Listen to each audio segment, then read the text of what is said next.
Good morning everybody. स्वागत है एक बार फिर आपका सरस्वती विद्या मंदिर इंटर कॉलेज सैद नंगली की सामाजिक विज्ञान की ऑनलाइन कक्षा में।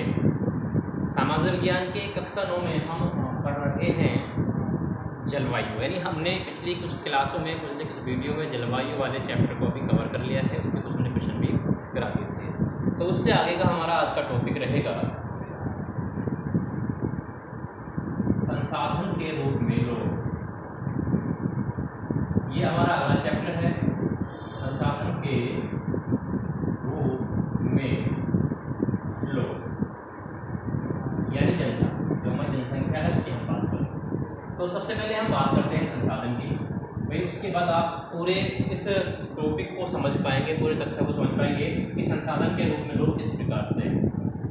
तो सबसे पहले बात आती है संसाधन की। तो संसाधन के बारे में आप लोगों ने पिछली कक्षाओं में भी जान लिया होगा। संसाधन किसे कहते हैं? संसाधन प्रकृति यानी हमारे आसपास यानी प्रकृति में पाई जाने वाली वो सभी वस्तुएं जो हमारी आवश्यकताओं की पूर्ति करने में हमारी मदद करती हैं, वो सभी संसाधन कहलाती हैं। या कुछ यूँ कहिएगा कि हमारी आवश्यकताओं की पूर्ति करती हैं, वो किसी न किसी माध्यम से संसाधन वो कहलाती हैं। ठीक है, यानी जो वस्तु हमारे काम को आसान बनाती है। उदाहरण के लिए अगर मैं बात करूं, आपने वृक्षों को देखा है, अपने जीते जागते उदाहरण की हम बात करते हैं, हमारे घरों के बाहर भी मोस्टली लगे होते हैं। तो वो एक संसाधन है और वन संसाधन के रूप में हम उनका अध्ययन भी करते हैं। तो वो संसाधन क्यों है? क्योंकि वो हमारी आवश्यकताओं की पूर्ति करती हैं, किसी न किसी माध्यम से किसी न किसी रूप में वो हमारे काम आती रहती है, वो संसाधन कहलाती हैं। इसी के रूप में हम बात करते हैं संसाधन के रूप में लोग। यानी अब लोगों की बात कर लीजिए, मानव की बात कर लीजिए। मानव जो इस प्रकृति की ही देन है, वो संसाधन कैसे बन जाता है? आप जानते हैं, अभी मैंने बात की वनों के बारे में या अन्य किसी और चीज़ के बारे में, या कुछ यूँ कहिएगा कि अपनी आवश्यकता की पूर्ति करने में उसने अपने विवेक का इस्तेमाल किया, उसने अपनी तकनीकी का इस्तेमाल किया, अपनी शिक्षा से प्राप्त ज्ञान का उसने इस्तेमाल किया। उसी ज्ञान की मदद से उसने विभिन्न संसाधनों का उपयोग किया, विभिन्न संसाधनों को अपने प्रयोग में लाया, या जो प्रकृति में पाई जाने वाली विभिन्न वस्तुएं हैं उनको अपना संसाधन बनाया। या प्राचीन समय की अगर मैं बात करूँ, जैसे आदि मानव का जन्म हुआ, धीरे धीरे उसने अपने पेट की भूख भरने के लिए वृक्षों की छालों की, उसने वृक्षों की पत्तियों को, वृक्षों पर आने वाले कंदमूलों को उसने खाना प्रारंभ किया। तो उसके लिए वो जैसे जैसे विभिन्न वस्तुएं इस्तेमाल करना शुरू कर दिया उसने, वो सारी की सारी वस्तुएं उसके लिए संसाधन बनती चली गई। जैसे हम बात भी कर लेते हैं, प्रकृति में पाए जाने वाले संसाधनों के रूप में आपने बहुत सारे सुने होंगे। आपने जल संसाधन के बारे में सुना है, आपने वन संसाधन के बारे में आपने सुना है, आपने मृदा संसाधन के बारे में आपने सुना है, ऊर्जा संसाधन के बारे में आपने सुना है। यानी ऊर्जा के कुछ तत्व जो हमारी आवश्यकता की पूर्ति करते हैं वो संसाधन बन गए हैं। वो कैसे बने? क्योंकि मनुष्य ने अपने ज्ञान के माध्यम से उन्हें उपयोग में लाना प्रारंभ किया। जैसे जैसे उसकी बुद्धि बढ़ती गई, जैसे उससे नॉलेज होती चली गई, उसने विभिन्न वस्तुओं को अपना संसाधन बनाना शुरू किया। यहाँ तक कि अगर मैं बात करूँ, मनुष्य खुद स्वयं को भी इस्तेमाल कर लेता है। क्योंकि इस्तेमाल कैसे करता है आप प्रैक्टिकली देखिएगा। जैसे हमने विभिन्न प्रकार के उद्योग धंधे खड़े किए हैं, विभिन्न प्रकार के इंडस्ट्रीज लगाई हैं अपने विकास के लिए, तो वो कहाँ से लगाई हैं? अपने विवेक से। वो विवेक किसका इस्तेमाल हुआ? मनुष्य का इस्तेमाल हुआ।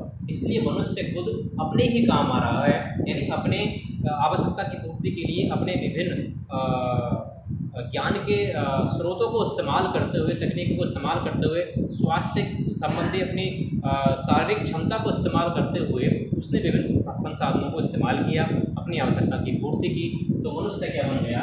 संसाधन बन गया।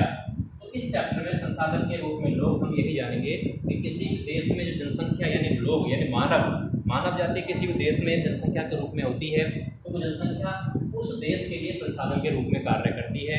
यानी उस जनसंख्या के माध्यम से वो देश आगे बढ़ता है, विभिन्न संसाधनों की खोज करता है, संसाधनों की खोज के साथ संसाधनों का उपयोग और उनसे विकास की ओर आगे बढ़ता है। तो संसाधन के रूप में लोग इस प्रकार से बन जाते हैं। उदाहरण के लिए बात कर लीजिए, जैसे अभी हमने बात की थी उद्योगों की। उद्योग के लिए मनुष्य ने अपने दिमाग को लगाया है। दिमाग के लिए उसने पहले विभिन्न स्रोतों के माध्यम से अपने ज्ञान को बढ़ाया होगा। ठीक है, तो यहाँ मैं बात करूँ संसाधन के रूप में लोग में, तो इसको एक प्रैक्टिकली उदाहरण से आप समझ सकते हैं, एक कहानी के माध्यम से समझ सकते हैं कि संसाधन के रूप में लोग किस प्रकार से देश को आगे ले जाते हैं, किस प्रकार से उत्पादकता को बढ़ाते हैं। साधारण शब्दों में संसाधन लोगों को इसलिए कहते हैं क्योंकि लोग विभिन्न माध्यमों से अपनी आवश्यकता की पूर्ति करने के साथ साथ उत्पादकता को बढ़ाते हैं, अपनी जीविका को चलाते हैं, तो वो लोग संसाधन बन जाते हैं। इसलिए चैप्टर का नाम रखा गया है संसाधन के रूप में लोग। वास्तव में संसाधन के रूप में लोगों का मतलब होता है लोगों की कार्य क्षमता, लोगों के स्वास्थ्य से उत्पादकता को वृद्धि होना, उत्पादकता को बढ़ावा मिलना, ये संसाधन के रूप में वास्तव में निकला करके आ जाता है, क्योंकि इसके अंदर जो लोग हैं उनकी कार्य क्षमता इसमें निहित होती है। सिंपल सी सा बात है, उदाहरण के लिए आप समझ लीजिए, जनसंख्या एक देश में बहुत सारे लोग हैं। व्यक्ति के लिए आप समझने का प्रयास करें, ये एक देश है, ठीक है। इस देश में मान लीजिए 5000 जनसंख्या है, 5000 लोग निवास कर रहे हैं। इसमें से 4000 लोग ऐसे हैं, इसमें से 5000 है जनसंख्या और 4000 लोग ऐसे हैं जो कोई भी कार्य नहीं करते हैं, वो केवल पड़े रहते हैं और खाना और रहना केवल उनका काम है। किसी भी प्रकार की उत्पादकता को बढ़ाना या अपने ज्ञान का इस्तेमाल करके विभिन्न कार्य को पूरा करना उनके बस में नहीं है या वो नहीं करते हैं। और बाकी के जो 1000 लोग हैं वो अपनी मेहनत से, अपनी बुद्धि से, अपने विवेक से विभिन्न प्रकार की उत्पादकता को बढ़ाते हैं, अपनी आवश्यकता को पूर्ति करते हैं। तो क्या आप ये कल्पना कर सकते हैं कि ये देश जल्दी से तरक्की करेगा? क्या ये देश आगे बढ़ता चला जाएगा? क्या ये देश विकास करेगा? ऐसा नहीं हो सकता, क्योंकि ये जितनी उत्पादकता कर रहे हैं 1000 लोग, उसके अपोजिट में 4000 लोग इससे होने वाली उत्पादकता का निराश भी कर रहे हैं, क्योंकि वो कोई कार्य नहीं करते हैं। तो इस प्रकार से जनसंख्या क्या है, किसी भी देश के लिए संसाधन बन जाती है। संसाधन का मतलब आप पहले समझ चुके हैं कि आवश्यकताओं की पूर्ति करना और विकास की ओर आगे बढ़ना हमारा संसाधन कहलाएगा, ठीक है। इसको एक दूसरे उदाहरण, एक कहानी के माध्यम से भी समझ सकते हैं, जिसके बारे में मैंने अभी बात की थी। दो मित्र होते हैं, शकल और बिलास। आपकी किताब में भी हालांकि इसका जिक्र किया गया होगा। दो मित्र हैं, शकल और बिलास। शकल का जो परिवार है वो शिक्षित है। शकल की प्रारंभिक शिक्षा अपने घर पर होती है, हालांकि वो पढ़ना नहीं चाहता है, लेकिन उसके चाचा भी पढ़े लिखे हैं, जिनके प्रेशर, जिनके दबाव के कारण से उसे पढ़ना वो प्रवेश ले लेता है। प्राथमिक शिक्षा अपने ही गांव से करता है, यानी जो प्राइमरी लेवल की एजुकेशन होती है वो अपने गांव के ही नज़दीकी गांव, मतलब अपने ही गांव में हो रहे जो विद्यालय है, शिक्षा ग्रहण की जा रही है, उसके माध्यम से वो शिक्षा ग्रहण कर लेता है। फिर उसको एक अभिलाषा जागृत होनी शुरू हो जाती है, वो मैट्रिक की परीक्षा के साथ साथ उच्च शिक्षा ग्रहण कर लेता है। उस शिक्षा ग्रहण करने के बाद वो एक सॉफ्टवेयर इंजीनियर बन जाता है, क्योंकि उसकी रुचि और उसका जो व्यक्तित्व है काफ़ी अच्छा होता है, क्योंकि वो प्रभावशाली पहले से ही होता है। तो होता क्या है, शकल एक इंजीनियर बन जाता है, एक सॉफ्टवेयर कंपनी में उसको जॉब मिल जाती है और अपने ज्ञान के इस्तेमाल से, अपने मस्तिष्क यानी बुद्धि के इस्तेमाल से, अपने विवेक के इस्तेमाल से एक ऐसा सॉफ्टवेयर डिजाइन करता है। उस सॉफ्टवेयर के माध्यम से जिस फर्म में वो काम कर रहा है उस फर्म का लाभ बढ़ जाता है, उसकी उत्पादकता बढ़ जाती है। उत्पादकता बढ़ने के साथ साथ उसको काफ़ी सारी आय होती है उस फर्म को। तो फर्म को लाभ होता है किसके माध्यम से, शकल के, तो वो शकल को प्रोन्नत कर देती है, उसकी पदोन्नति कर देती है, उसकी क्षेत्र और बढ़ाती है, उसका पदभार और बढ़ा देती है, क्योंकि उसने अपनी बुद्धि और विवेक से अपनी शिक्षा, जो ज्ञान उसके अंदर भरा था, जो उसने शिक्षा ग्रहण करके अपने अंदर ज्ञान को जुटाया है, उसके माध्यम से उसने क्या किया, अपनी उत्पादकता बढ़ा दी। अपनी उत्पादकता के साथ साथ अपनी फर्म की उत्पादकता बढ़ाई, जिसकी वजह से उसकी उत्पादकता स्वयं ही बढ़ गई। और इस प्रकार उसका जो परिवार है वो आर्थिक जो संकट होना चाहिए उससे बिल्कुल भी नहीं जूझ रहा है, उसके पास काफ़ी सारे पैसे हैं। इसी के अपोजिट में दूसरी तरफ बात करें, हमने बात की थी बिलास की। बिलास भी उसी का मित्र था, बचपन का मित्र है। क्योंकि जो बिलास के मम्मी पापा हैं वो अशिक्षित हैं, साथ साथ उसके वो जो अपनी रोजी रोटी है उसको मछली पालन के माध्यम से पूरा करते हैं, मछली पकड़ने के माध्यम से पूरा वो करते हैं। बीमारी के चलते उसके पापा की मृत्यु हो जाती है, उसके पिता की मृत्यु हो जाती है, जिसकी वजह से सारा बोझ, यानी बिलास के परिवार का खर्चे का सारा बोझ उसकी मम्मी के कंधों पर, उसकी माँ के कंधों पर आ जाता है। उसकी माँ क्या करती है, वही जो उसका प्राथमिक व्यवसाय है, बात कर रहे हैं मछली पकड़ना और बेचना, उसके माध्यम से वो घर परिवार का खर्च चलाती है। वो पूरे दिन में केवल 150 रुपये ही कमाती है। मछली पकड़ना और बेचना उसकी दैनिक चर्या है, क्योंकि परिवार में जो बिलास है वो भी शिक्षा ग्रहण नहीं करना चाहता है और परिवार की स्थिति कम होने की वजह से शिक्षा ग्रहण नहीं कर पाता है। उसके साथ साथ क्योंकि जो स्वास्थ्य है उसका भी प्रभाव उस पर पड़ता है, वो पोषण का शिकार हो जाता है, यानी उसकी शरीर की जो क्षमता है वो बहुत ही कम होती है। उसी कारण से क्या होता है, उसकी माँ बीमार पड़ जाती है किसी न किसी कारण से, तो परिवार का खर्च चलाने की जिम्मेदारी विलास के कंधों पर आती है, फिर वही प्रक्रिया अपनाता है, मछली पकड़ता है, बेचता है। इस प्रकार से क्या होता है, उसकी माँ की स्थिति और खराब हो जाती है और बाकी पैसे जो कमाता है खर्च के साथ साथ घर में अपनी रोजी रोटी के लिए जुटाता है, तो वो सारे पैसे बाकी खर्च में खर्च होने शुरू हो जाते हैं स्वास्थ्य सेवाओं में। तो इस प्रकार से उसके पास जमा पूंजी भी नहीं है और उस पर जो आर्थिक स्थिति है वो गिरती जा रही है। तो इस प्रकार जब उसकी उत्पादकता ही गिरती जा रही है तो वो उत्पादकता देश के काम नहीं आ सकती।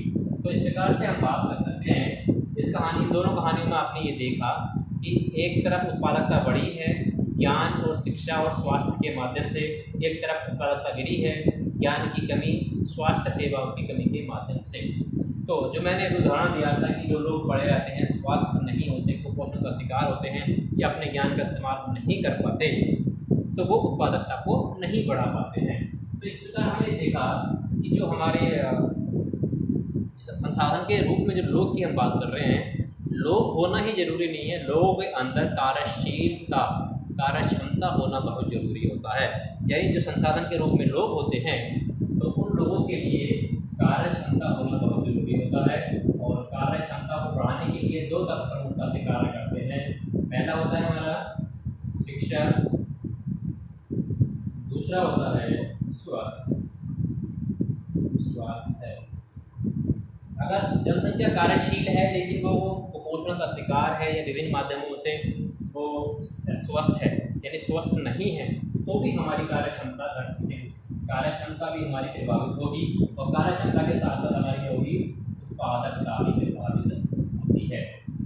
लेकिन अगर दोनों ही पहलू हमारे बढ़िया हैं, दोनों ही पहलू हमारी शिक्षा भी अच्छी प्रकार की है किसी भी देश में, किसी भी क्षेत्र में, किसी भी परिवार में, और उस परिवार का स्वास्थ्य स्तर भी अच्छा है, तो उस परिवार की बात कर सकते हैं कार्यक्षमता बढ़ेगी, जो उत्पादकता उस परिवार की बढ़ेगी और उस परिवार की उत्पादकता के साथ जिस उत्पादकता को वो बढ़ा रहे हैं उसके माध्यम से देश की उत्पादकता भी प्रभावित होती है। तो यहाँ बात करते हैं कुछ लोगों की। तो देखिए, सबसे पहली बात की हमने संसाधन के रूप में लोग यानी जनसंख्या है किसी भी देश की, वो संसाधन किस प्रकार से होती है, किसी भी देश की जनसंख्या किस प्रकार संसाधन बनती है वो आप समझ गए होंगे।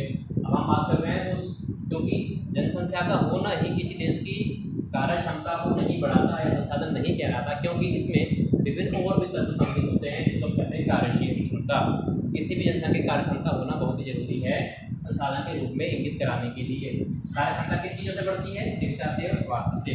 तो भारत में शिक्षा के लिए विभिन्न प्रकार के प्रबंध किए जा रहे हैं।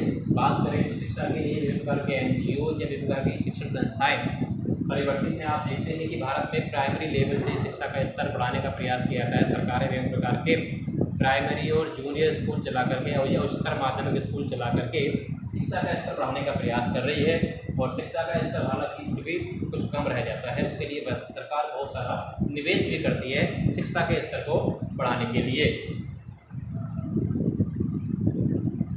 जैसे अभी हमने उदाहरणों में पढ़ा था कि शिक्षा जनसंख्या की, जैसे हमने बात की थी कार्यशीलता को हम जनसंख्या की गुणवत्ता भी कहते हैं। गुणवत्ता की बात की हमने, वही यानी गुणवत्ता की मतलब होता है शिक्षा स्वास्थ्य के माध्यम से कार्यक्षमता बढ़ती है, वो जनसंख्या की गुणवत्ता कहलाती है। ठीक है, ये साधारण शब्दों में कह सकते हैं किसी भी जनसंख्या की गुणवत्ता शिक्षा और स्वास्थ्य स्तर को देख करके आसानी से पता लग जाती है। यानी शिक्षा और स्वास्थ्य स्तर को देख करके हम ये पता लगा सकते हैं कि जनसंख्या में कितनी गुणवत्ता है, जनसंख्या में कितनी कार्यशीलता है और कार्यक्षमता है। और कार्यक्षमता है तो वो जनसंख्या की उत्पादकता का प्रभाव किस प्रकार से बढ़ेगा। ठीक है, तो ये हमारा क्लियर हुआ। अभी आगे हम बात करेंगे। तो क्योंकि आप जानते हैं संसाधन के रूप में जब लोग लगे होते हैं, किसी भी देश में जनसंख्या लगी होती है तो वो विभिन्न प्रकार के आर्थिक क्रियाकलाप करती है। जैसे कि हमने अभी विलास और सकल की कहानी के माध्यम से समझा, किसी भी देश में रहने वाली जनसंख्या, किसी देश में रहने वाले लोग विभिन्न प्रकार के अपने आर्थिक क्रियाकलाप करते हैं। यानी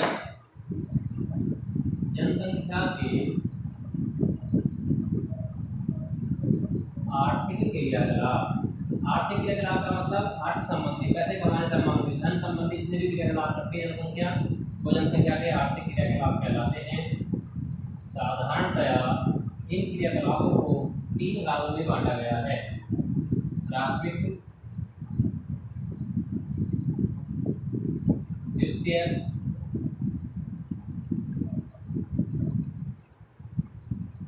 क्रियाकलाप और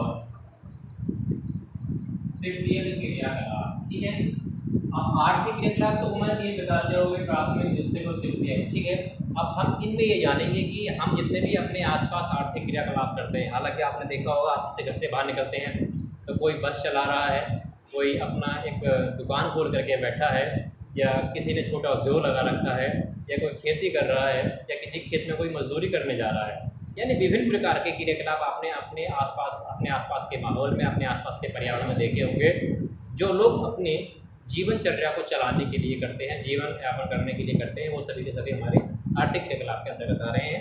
यानी धन कमाने के लिए जितने भी क्रियाकलाप आपने देखे हैं अपने आसपास, वो सभी के सभी हमारे आर्थिक क्रियाकलाप कहलाते हैं। तो उन्हीं को हमने विभिन्न श्रेणियों में बांट दिया है, प्राथमिक, द्वितीय और तृतीय। तो हम बात करते हैं उन सभी में, जैसे आपने देखा कि हमारे आसपास बहुत सारे क्रियाकलाप हो रहे हैं, तो उनमें से हम सबसे पहले पहचानने का प्रयास करेंगे कि प्राथमिक क्रियाकलाप कौन से होते हैं। सबसे पहला हमारा क्रियाकलाप कौन सा है भाई? प्राथमिक क्रियाकलाप। प्राथमिक क्रियाकलाप यानी सबसे, अगर जनसंख्या की बात करें तो सबसे शुरू में प्राथमिक स्तर पर जो कार्य करता है उससे आर्थिक प्राप्ति होती है हमें। प्राथमिक स्तर पर जो हमारे क्रियाकलाप किए जाते हैं और उनसे हमें धन की आपूर्ति होती है, धन की प्राप्ति होती है, वो सारे के सारे हमारे प्राथमिक क्रियाकलाप कहलाते हैं। अगर हम प्राथमिक क्रियाकलाप की बात करें तो इसमें हमारे सम्मिलित किए गए हैं, जैसे बात कर सकते हैं कृषि, पशुपालन, वानिकी, कृषि, पशुपालन, वानिकी, और इसके साथ सम्मिलित किया गया है मुर्गी पालन भी। इसमें पशुपालन की अगर हम बात करें तो मुर्गी पालन भी इसके अंतर्गत आएगा, और इसके साथ हमारा सम्मिलित किया गया है अनंत आदि। ये सब हमारे क्या है? प्राथमिक क्रियाकलाप, यानी प्राथमिक स्तर पर हमें आर्थिक प्राप्ति कराते हैं। हमें इसमें कोई भी ज़्यादा परिवर्तन करने की आवश्यकता नहीं होती है, यानी प्रकृति से जो प्रदत्त हमारी चीज़ें होती हैं उनसे भी हम प्राथमिक स्तर से हम अपना धन की प्राप्ति कर देते हैं। इनमें हमें विभिन्न प्रकार के कोई परिवर्तन करने की आवश्यकता नहीं होती है, इन्हें हम कहते हैं प्राथमिक क्रियाकलाप। यानी इनमें क्या है? ये प्राकृतिक है,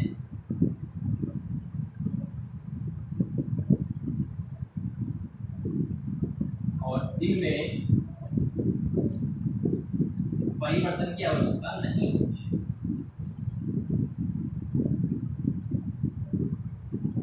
आवश्यकता नहीं होती।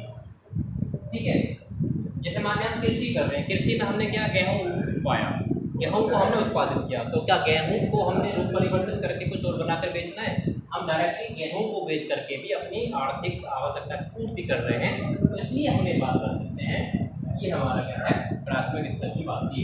कहाँ की बात कर रहे हैं? आपके आसपास में आपने रेत को निकलते हुए देखा होगा, या खदानों से विभिन्न प्रकार के कोयले के निकलते हुए देखा होगा। तो कोयले को डायरेक्टली निकाल करके हम उससे अपने आर्थिक पूर्ति कर लेते हैं, या रेत को निकाल करके हम बिना कोई रूप परिवर्तन किए या बिना उसमें कोई उतार चढ़ाव किए हम उसको बेच देते हैं, उससे भी हमारी आर्थिक पूर्ति होती है। क्योंकि आर्थिक पूर्ति होती है इसलिए हमारे क्या हुए? सारे के सारे आर्थिक क्रियाकलाप हैं, क्योंकि प्राथमिक स्तर में ऐसे जो हमने प्राथमिक क्रियाकलाप में, तो ये हमारे क्या हुए? प्राथमिक क्रियाकलाप हुए, यानी प्राथमिक स्तर के या प्राथमिक क्षेत्र के। तो क्षेत्र भी कह सकते हैं, या प्राथमिक क्रियाकलाप कह सकते हैं, या प्राथमिक क्षेत्र के क्रियाकलाप कह सकते हैं, या प्राथमिक क्षेत्र कह सकते हैं। इसके अंतर्गत हमने इनको रखा। अब हम बात कर सकते हैं, दूसरा आएगा हमारा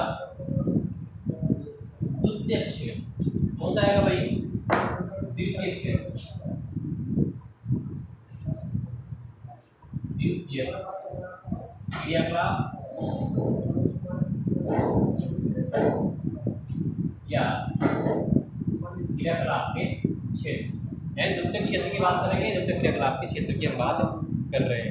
सिंपल शब्दों में इसमें कह सकते हैं कि जो प्राथमिक क्षेत्र से या प्राथमिक क्रियाकलाप से जो वस्तुएं उत्पादित होती हैं उन वस्तुओं में उनके रूप परिवर्तित करके, उनको रूप को परिवर्तित करके, उनमें विनिर्माण करके उनसे जो हम कार्यकलाप करते हैं वो हमारे कहलाते हैं सारे के सारे द्वितीयक क्षेत्र। यानी हम इसमें विभिन्न जो प्राथमिक स्तर से प्राप्त क्रियाकलाप हैं या प्राथमिक स्तर से प्राप्त जो वस्तुएं होती हैं, प्राथमिक क्षेत्र से हम जो क्रियाकलाप करने के बाद वस्तुओं को उत्पादित करते हैं, उन वस्तुओं के प्रारंभिक रूप में परिवर्तित करके या उनका विनिर्माण करके जो हम क्रियाकलाप करते हैं, करने के लिए क्रियाकलाप करते हैं, हमारे द्वितीय क्षेत्र के अंतर्गत आते हैं।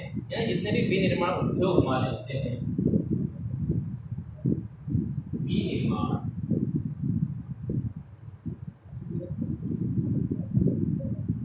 विनिर्माण का मतलब है रूप परिवर्तित करना।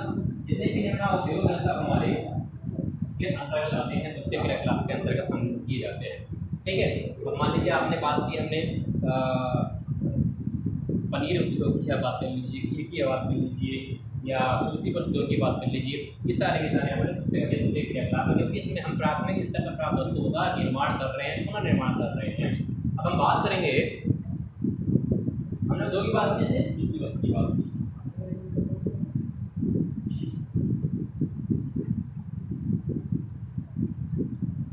ठीक है, या हमने बात की पनीर उद्योग की,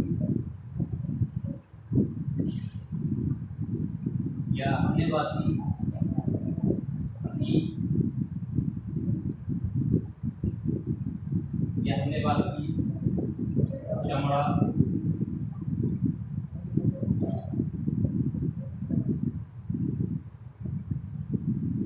ठीक। इसके अलावा और कोई विनिर्माण उद्योग ऐसा सारे के सारे हमारे द्वितीय क्रियाकलाप या द्वितीय क्षेत्र के अंतर्गत सम्मिलित किए जाते हैं। अब हम बात करेंगे तृतीय क्षेत्र की या तृतीय क्रियाकलाप की। नंबर 3 हमारा क्या आता है भाई? तृतीय क्रियाकलाप या तृतीय क्षेत्र, यानी तीसरे स्तर पर जो क्रियाकलाप करते हैं, या कुछ यूं कहिएगा, प्राथमिक और द्वितीय क्षेत्र की सहायता करने के लिए जो भी हम क्रियाकलाप करते हैं, प्राथमिक क्षेत्र की सहायता करने के लिए या प्राथमिक स्तर के जितने भी क्रियाकलाप हैं या द्वितीय स्तर के जितने भी क्रियाकलाप हैं, उनको करने में जो क्रियाकलाप हमारी मदद करते हैं, हमारी सहायता प्रदान करते हैं, वो हमारे साथ कहलाते हैं तृतीय क्रियाकलाप के अंतर्गत आते हैं। इसके अंतर्गत हम सेवाओं को रखते हैं, विभिन्न प्रकार की सेवाओं को रख सकते हैं। इसके अंतर्गत हम विभिन्न प्रकार की सेवाएं रखते हैं, और सेवाएं में जैसे मान लीजिए परिवहन सेवा, स्वास्थ्य सेवा, संचार सेवा, ठीक है, और हम बात कर सकते हैं शिक्षा, शिक्षा भी एक सेवा ही है। हम बात करें प्रशासनिक सेवा, यानी हमें प्रशासन से जो भी चीज़ें मिलती हैं तो हमें सहायता प्रदान करने के लिए द्वितीय क्षेत्र को और प्राथमिक क्षेत्र को सहायता प्रदान होती है, इन सभी के माध्यम से होती है।